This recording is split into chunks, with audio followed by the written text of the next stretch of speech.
2024년 3월 28일 이정훈입니다. 신임 회장을 뽑은 의사협회, 의협이 대정부 전면 투쟁을 선언했습니다. 이들의 투쟁이 4월 10일 22대 총선에 어떤 영향을 줄까요? 이들은 30개의 의석을 움직여서 윤석열 대통령이겠죠. 딱 그 단어는 쓰지 않았지만 정부가 뒷목 잡고 쓰러지게 하겠다. 뒷목 잡고 뇌출혈로 한 방에 자빠지게 하겠다. 즉 스트레스를 줘서 죽여버리겠다. 총이나 칼을 쏘게 되면 살인인데 스트레스를 줘서 본인이 쓰러지면 살인은 아니죠. 그러나 그렇게 간접살인하겠다라는 선언을 했습니다. 임현택 씨가 의사협회 회장에 선임됐습니다. 충남대 의대를 나온 걸로 알고 있고 건국대병원에서 일하는 의사로 알고 있는데 소아과 의사협회장을 지냈던 사람이죠.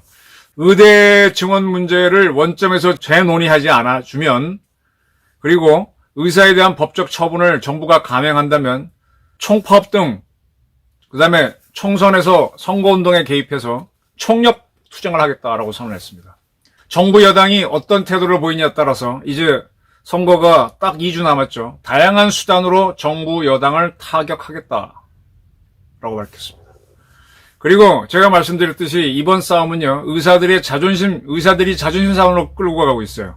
쉽게 말하면 검사 대 의사, 대한민국 제일 잘났던 사람들끼리 네가 잘났어, 내가 잘났어, 그런 자존심 싸움으로 끌고 가고 있는데 임 회장도 그걸 인정합니다. 이번 총선에서 그동안처럼 여당을 일방 지지하는 일은 없을 것이다. 의사에게 가장 모욕을 주고 칼을 들이댔던 정당에 괴멸 수준의 타격을 줄 수 있는 선거 캠페인을 진행할 것이다 그랬습니다.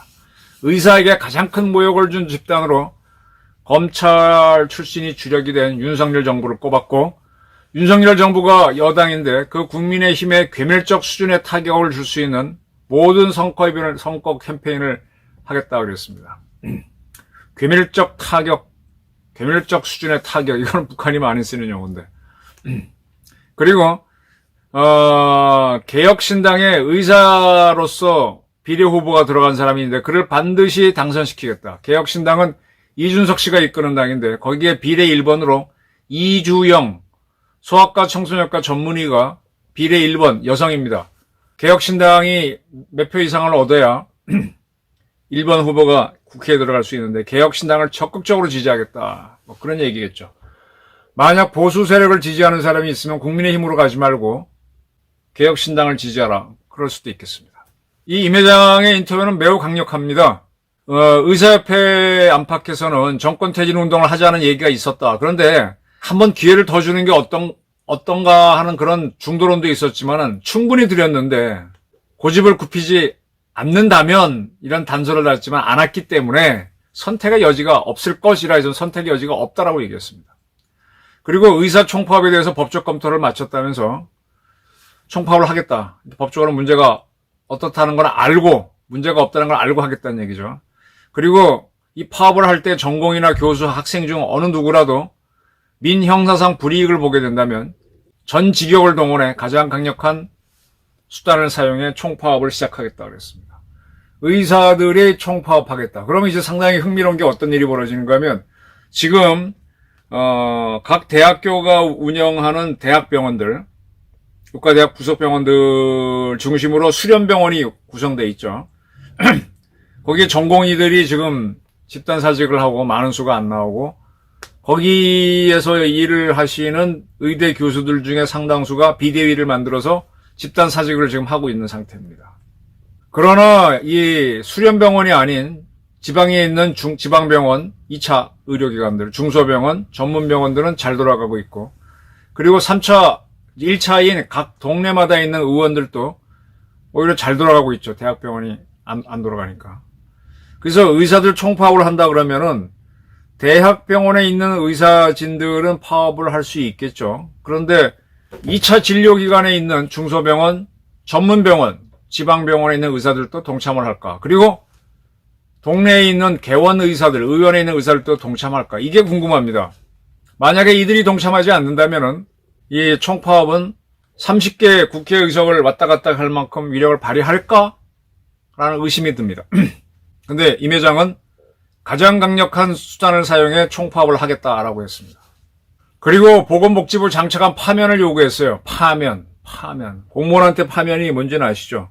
이번에 조국 씨가 파면됐다가 파면이 취소되면서 연금을 받을 수 있게 됐다라고 나왔습니다. 연금. 이 장차관 파면하게 되면 이 직업공무원인 사람들은 자기 연금을 못 받죠. 자기가 냈던 원금 50%는 받지만 정부가 50% 지원해서 나오는 연금 형태의 돈은 안 나오죠. 자기 돈만 갖고 가죠. 상당히 치명적입니다, 이거. 파면을 전제조건으로 내걸었습니다. 그리고 의대 정원 증가 등등 이런 의료개혁 정책을 완전 백지화하고 대통령이 나와서 내가 아니다. 지금 각 대학병원에서 집단 사직하고 안 나오는 전공의와 직접 대화해라. 대통령 알기를 쫄로 표현했습니다.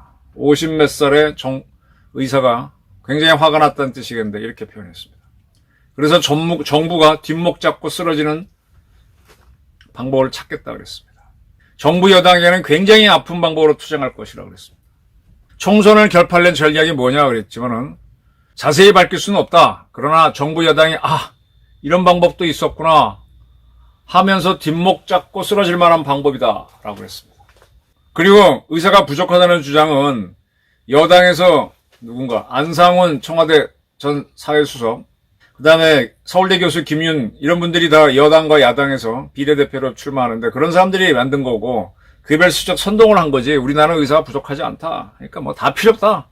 무조건 불벽하라. 대통령이 와서 의사협회도 아니고 전공의협회랑 만나서 사과하고 빡빡 빌고 200명, 2000명 증원 다 포기하고 그러면 봐주고 아니면 뒷목 잡고 쓰러지게 하겠다. 정부가 쓰러지지는 않을 거고 대통령이 쓰러져라. 그렇게 들리기도 합니다. 그러면서 이런 얘기도 했어요. 대통령 사과가 전제 조건이다. 대통령 주변에 십상시, 간신을 얘기하죠. 십상시들이 아무리 나쁜 의견을 내더라도 대통령은 현장 전문가의 말을 듣고 정책을 추진해야 한다. 내가 아랫사람들 말만 듣고 잘못 판단했다라고 분명하게 사과해야 대통령에 대한 비난을 수그러뜨리겠다 그랬습니다. 그리고 자기들이 파업을 하게 되면 옛날에는 광화문이나 여의도에 모여서 구호나 외치고 그랬는데 재미도 없다. 그래서 이번에는 놀이공원을 빌리거나 놀이공원 같은 데 가서 거길 빌려서 아이돌 가수를 불러서 재미있게 하겠다.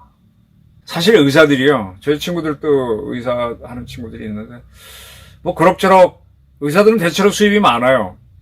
근데 어떤 친구들은 병원을 한다고 했다가 망하는 친구들도 있던데요. 그래서 또 의사들이 돈을 잘 버니까 또 잘 쓰고 뭐 이런 얘기도 드릴게요. 대한민국에서 변호사나 의사가 왜 인기가 좋냐? 돈을 잘 법니다. 그리고 변호사나 의사가 되면요. 돈을 잘 벌 거기 때문에 은행에서 돈을 잘 빌려줍니다. 그래서 의사나 변호사들이 개업을 하기가 참 좋죠. 개업을 하고 나서 돈을 더 빌릴 수 있어요. 그래서 그 돈 갖고 또 자기가 잘 버는 돈 갖고 뭐 하겠습니까? 주식 투자를 많이 합니다. 생각 밖으로. 그래서 서울 시내의 유명 호텔에서 주말에 토요일이나 일요일 날 무슨 뭐 이렇게 모임 같은 게 있어요. 거기 가보면은 이 변호사나 의사들이 와가지고 그들을 뭐라 해야 되나? 엔젤이라 그래야 되나? 이 사모펀드 하는 친구들이 와서 자기한테 투자해주면 자기가 여기를 해가지고 주식을 불려주겠다. 이렇게 많이 합니다. 거기에는 아마 일반 월급쟁이나 보통 사람들은 그런 모임이 있다는 것도 모를 거예요. 저도 기자생활 한참 지난 다음에 이런 게 있구나. 아주 비싼 밥을 새벽같이 먹으면서 일종의 세미나죠. 그래서 그런 사람들이 와서 쭉 설명을 하고 그래서 이제 의사들이나 변호사들이 자기가 번 돈이거나 아니면은 대출한 돈을 집어넣고 해서 돈을 잘 굴립니다. 근데 그게 때에 따라 실패도 하고요. 또 본인이 또 어떤 생각으로 건물을 샀다가 실패해서 파산하기도 합니다. 돈을 쉽게 벌 수 있는 만큼 강하게 투자했다가 자살하는 사람도 있어요. 그런 걸로 들려요. 의사들이 자살률이나 파산율도 생각보다 높은데 리프레시 해야 된다. 그래야 환자를 더 잘 볼 수 있다. 의사들이 지금 계속 나오는 게 뭐 환자를 돌보는 게 고유임무다 그러는데 그거는 글쎄, 그냥 일이고요. 그들도 일 끝나고 나면은 재산 증식하기에 바쁘고 자기 스트레스 풀려고 술도 마시고 게임도 하고 그리고 골프장 가서 골프장 신나게 하고 생각 밖으로 잘 놉니다. 그걸 리프레쉬라 그러죠. 근데 이번에 파업을 해서 한다 그러면 놀이공원을 빌려갖고 아이돌 가수 불러놓고 이렇게 즐겁게 데모하겠다는 얘기까지 했습니다. 아, 의사들을 배기에 슈퍼이저 박사 같은 사람, 그런 사람은 아주 독실한 종교관으로 오지에 가서 어려운 사람을, 그런 사람들은 진짜 대단한 사람들이죠. 근데 의사들 상당수를 보게 되면 다는 아니에요. 그들도 이제 근데 하여간 잘 버니까 잘 쓰고 그리고 투자도 쉽게 해서 돈도 잘 벌고 또 더러 많이 망해요. 그리고 그 놀이 문화가 일반인들보다는 좀 상상을 초월합니다.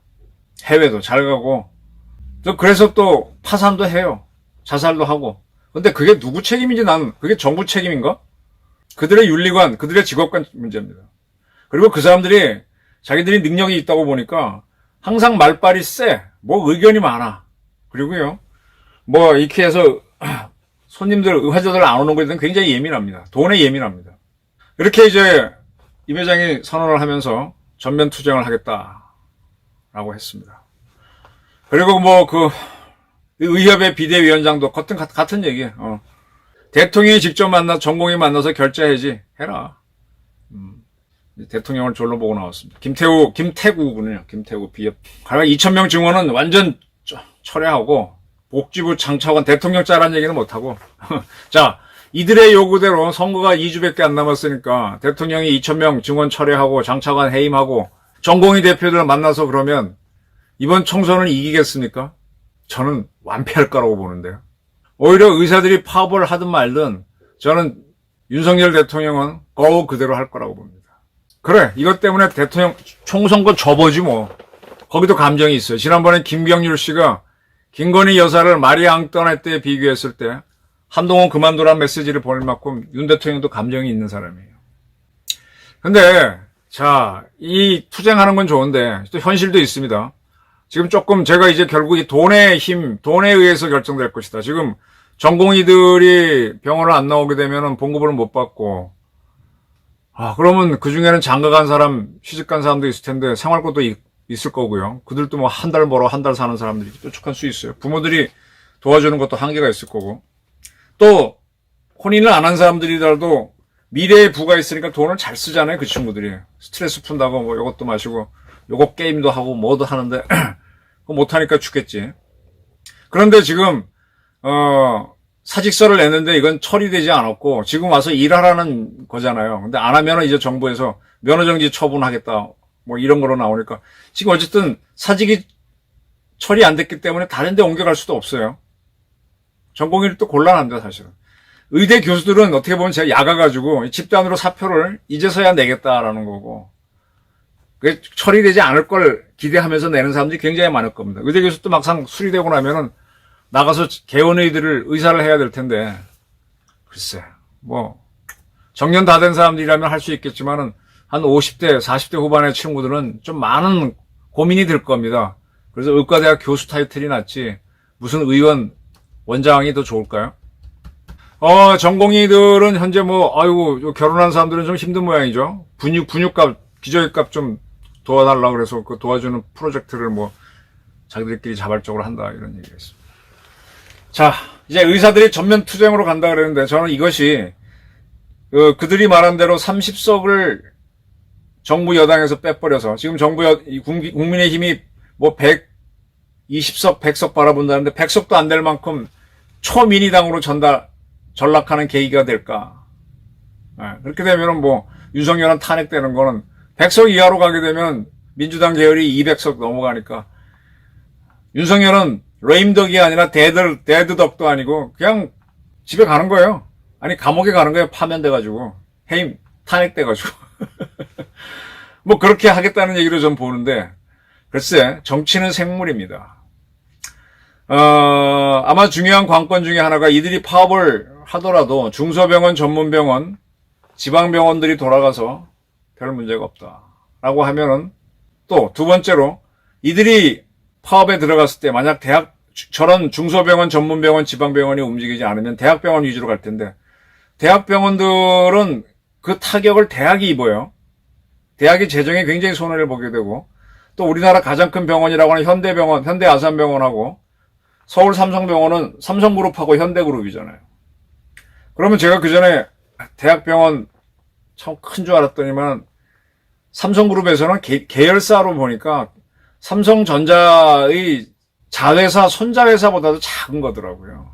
성균관대학교도 삼성전자 안에서는 큰 비중이 없어요. 골치 아프면 그 병원 팔아버리더라고요.